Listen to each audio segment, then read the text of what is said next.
Social media has ruined football. I was pondering today, thinking about the ways in which the game has changed from the past, and I came to this conclusion that social media has really changed the way we both view the game and the way that the game is also played. And I'm going to give you an example to start off with. The transfer window, probably the best times as an Arsenal or football fan, wherever or whoever you support. That feeling of being linked with a player and, that confusion of whether it's going to happen or it's going to happen or it's not going to happen is one of the best feelings you can have, going onto the internet back in the day and just doing a simple Google search of Arsenal news, Chelsea news, Everton news, Barcelona news, Real Madrid news. It was really, really fun back then, and you would just tap the first link that would come up. It would probably be, a load of nonsense, but it would still get you excited that your team was linked with these players and these players could come to your team. But nowadays, that's changed. We've now got really top sources out there, the likes of Fabrizio Romano and David Ornstein. They're great, but there isn't anything that's,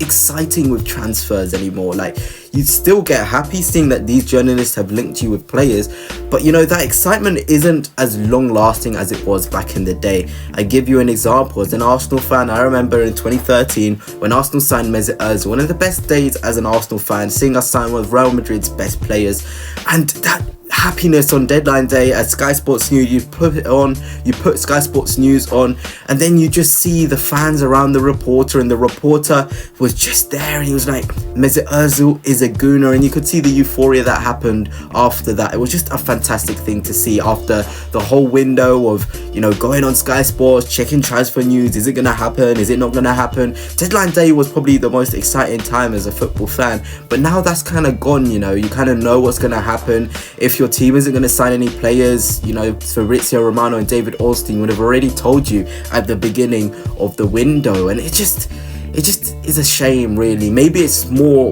we are on social media more rather than these journalists are the ones that are putting the news out, because David Ornstein definitely did exist before, social media was very, very popular back in 2012, 2013. But I think now there's a lot more people on it. Myself, I wasn't on it back then.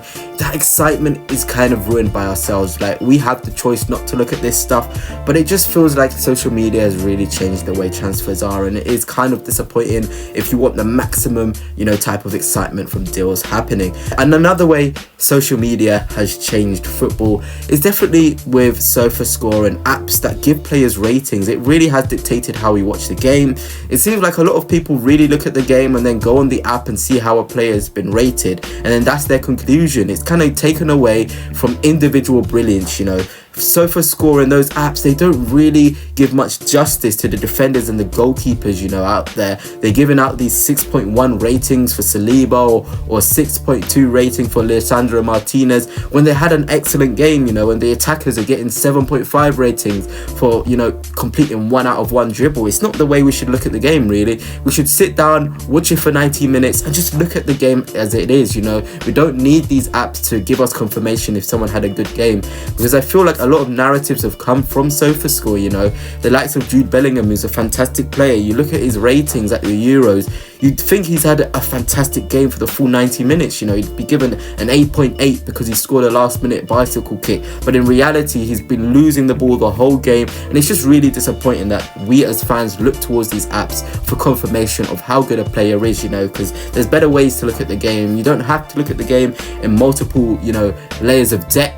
You can literally just look at it with your naked eye and just appreciate a player's performance without having to go to an app to confirm it. Final point, really, when I'm talking about how social media has ruined football, is the way that the players themselves are using it.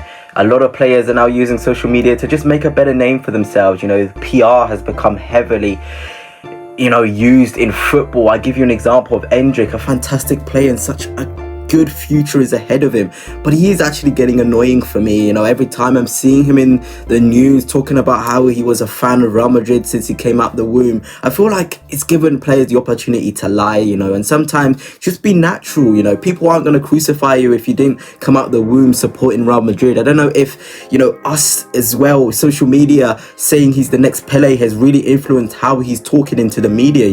We even see the things with his girlfriend, that sort of stuff. Do we really want to be hearing that? and social media is making that, come out, and we're having to listen to it. We just want to focus on him being such a talented footballer, but instead we're seeing him saying he coming out of the womb and he was a big fan of, I don't know, Ronaldo Nazario from birth, and he wasn't even born to see some of the players he's talking about. And it's such a shame. Another example of PR, and it's the likes of, Marcus Rashford, a fantastic footballer, by the way. I'm a big fan of him, and I hope he does actually join Arsenal. I've seen we've been linked with him in the past.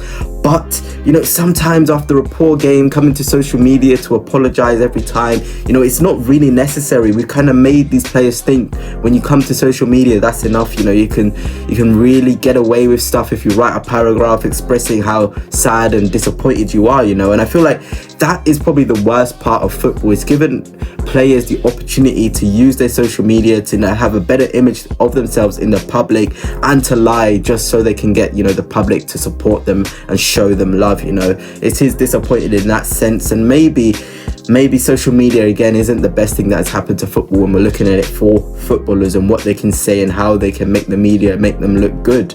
But anyway, that's it for now. Thank you for the support. Hopefully we can get to 100 subscribers soon, and until next time, peace.